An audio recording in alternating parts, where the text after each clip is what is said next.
Hello বন্ধুরা, কেমন আছো তোমরা সবাই? আমি কালো ঘোড়াকে নিয়ে বেরিয়ে গেলাম মহারানীর ডিউটিতে, মহারানীকে স্কুল থেকে আনতে।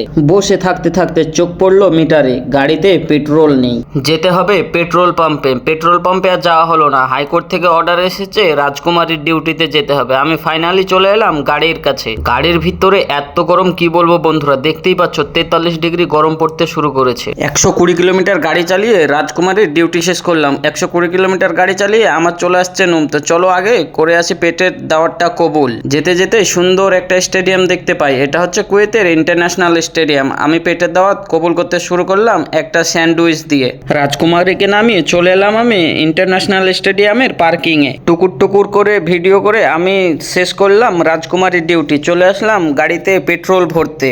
এটিএমে টাকা ছিল না, তাই তো গাড়িটাকে পার্কিং করে আমি চলে আসলাম টাকা পেমেন্ট করতে। টাকা পেমেন্ট করে আমি আসলাম জামাইয়া অ্যানি শপিং মলে কিছু কিনতে। কিছু কিনে জুস বাগেরা কিনে আমি চলে আসলাম। আজকের ব্লগ এখানে। Please like, comment, subscribe.